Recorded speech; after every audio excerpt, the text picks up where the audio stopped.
আসসালামু আলাইকুম ওয়া রাহমাতুল্লাহি ওয়া বারাকাতুহু। নাহমাদুহু ওয়া নুসাল্লি আলা রাসূলিল কারীম, আম্মা বাদ। আউযু বিল্লাহি মিনাশ শাইতানির রাজীম। বিসমিল্লাহির রাহমানির রাহিম। ইন্না আ'তাইনাকাল কাউসার ফাসাল্লি লিরাব্বিকা ওয়ানহার ইন্না শানিআকা হুয়াল আবতার। সূরাতুল কাউসার তেলাওয়াত করেছি। আল্লাহ তাআলা এখানে বলছেন, নিশ্চয় আমরা আপনাকে কাউসার দান করেছি। অতএব আল্লাহর উদ্দেশ্যে সালাত আদায় করো এবং কুরবানি করো, নিশ্চয় আপনার দুশমনরা নির্বংশ।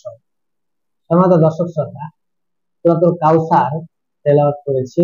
এই আয়াত বিশেষ করে আমাদের দেশের আলেম ওলামারা সহ এই কুরবানির সময় এই আয়াতটা বেশি তেলাওয়াত করে থাকে, এর আলোচনা করে থাকেন। তো এখান থেকে আমরা যেটা শিখতে পাচ্ছি, বুঝতে পারছি এরকম যে আল্লাহ নবীকে আল্লাহ তাআলা বলছেন, হে নবী, আপনাকে কাউসার দান করেছি। তো কাউসার শব্দটা বুঝতে গেলে কাসির মানে বেশি, আর কাউসার মানে আরো বেশি, অত্যাধিক বেশি। তো এখানে অবশ্য আমাদের প্রচলন রয়েছে যে হাউজে কাউসার। আসলে হাউজে কাউসার না হয়ে কাউসার হওয়াটাই বেশি ভালো, কারণ কাসির যেহেতু অধিক আর কাউসার হয় অত্যাধিক, মানে আল্লাহ নবীকে আল্লাহ পাক এত কিছু দিয়েছেন সে কথাটা এখানে উল্লেখ করেছেন। সুতরাং হাউজে কাউসার যদি বলা হয় তাহলে তো হাউস, এটা হাদিসের ভাষা, এটা কোরআনে নেই। তবে এটা আছে পরকালীন, অর্থাৎ জান্নাতে একটা হাউস থাকবে যেখান থেকে ঝর্ণার পানি বের হবে, জান্নাতি মানুষদেরকে দেওয়া হবে, ঠিক আছে।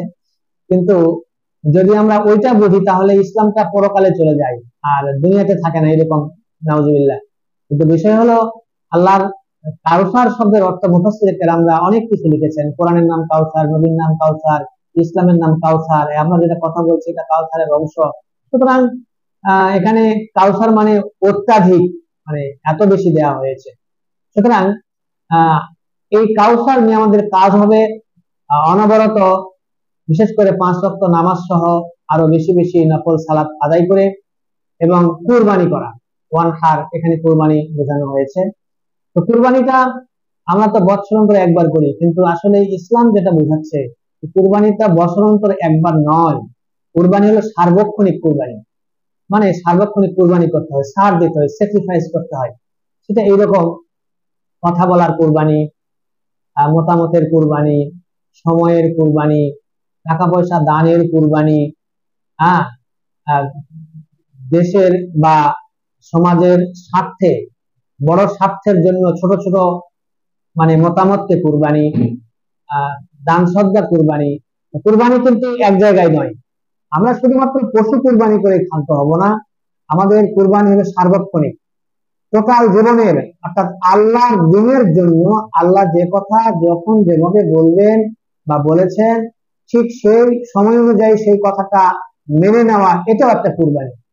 এখন সারা কোরআন শরীফের ভিতরে কুরবানির যে আয়াতগুলো আছে, বিশেষ করে সূরাতুল আনামের 162 নম্বর আয়াত, সূরাতুল মায়েদা 27 নম্বর আয়াত, আবার সূরাতুল সাফফাত এখানে 101, 2, 3 এখানে রয়ে গেছে, আর এখানে কাউসার, এটা একটা, প্রায় সারা কোরআন শরীফের মধ্যে সুনির্দিষ্ট ভাবে 4টি জায়গায় পাওয়া যায়, আরো অনির্দিষ্ট ভাবে বিভিন্ন জায়গায় পাওয়া যায়।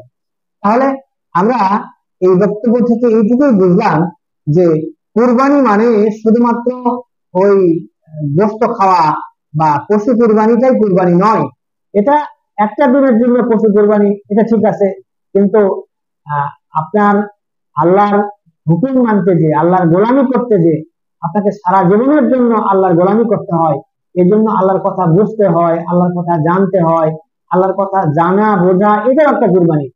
অতএব আমরা এই ফাসল্লি লিরাব্বিকা ওয়ানহার, এখান থেকে আমরা যে তথ্যটা নেব সেটা হচ্ছে, আমরা যত পারি 5 ওয়াক্ত নামাজ সহ মানে যত সালাত আরো বেশি বেশি পড়া যায় এবং যত বেশি বেশি কুরবানি করা যায়, এই কুরবানি এবং সালাতের মাধ্যমে আমরা আল্লাহর সন্তুষ্টি অর্জনের মাধ্যমে আল্লাহর দ্বীনের একজন গোলাম হিসেবে কাজ করব।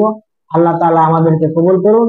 আর আপনাদের জন্য একটু সহযোগিতা, সেটা হচ্ছে আমাদের এই আলোচনাগুলো বেশি বেশি ভিডিও, এই ভিডিওগুলো বেশি লাইক, কমেন্ট, শেয়ারের মাধ্যমে জাতির সামনে আরো বেশিভাবে পৌঁছে দেওয়ার জন্য আপনাদের সহযোগিতা কামনা করেই আমি আমার ছোট্ট ভিডিও আজকে শেষ করছি। আসসালামু আলাইকুম রহমতুল্লাহ।